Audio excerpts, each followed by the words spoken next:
I've just run into a little obstacle. Don't we all get them from time to time?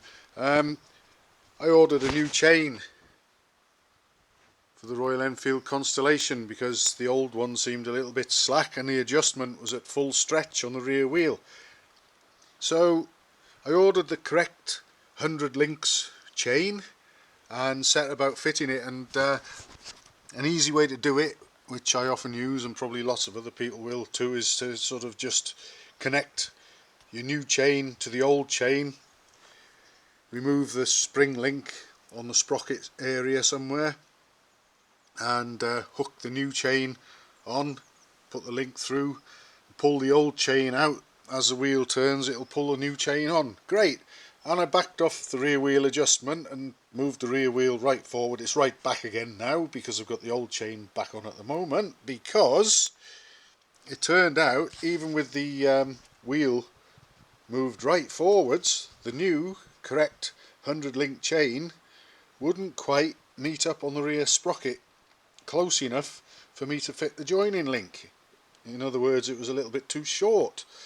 So I did a little bit of research in the online parts books on the Hitchcock's website and found that all the gearbox sprockets for these, regardless of year, seem to be 20 teeth, and I got the 46 on the rear. You can't really deviate from that. And I thought, what's going on here? So anyway, I marked a tooth on the gearbox sprocket with a dab of paint. We might be able to see that there. Obviously I fitted the old chain again to be able to turn the gearbox sprocket and count the teeth. Would you believe we got 21? So that's why the new chain won't quite reach. So what I've got to do now is I've got to remove a link and add a half link.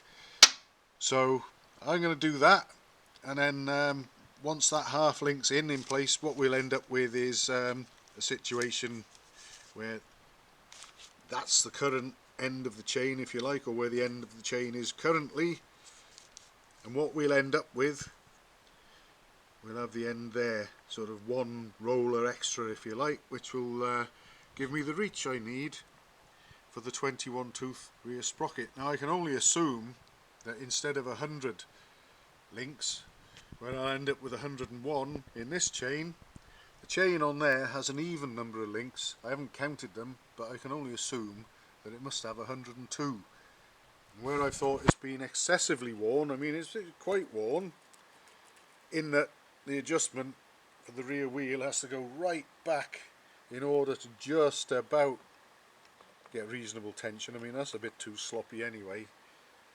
It's obviously got more links in it than the correct chain of 100 links would have had. So that's another little something for me to deal with.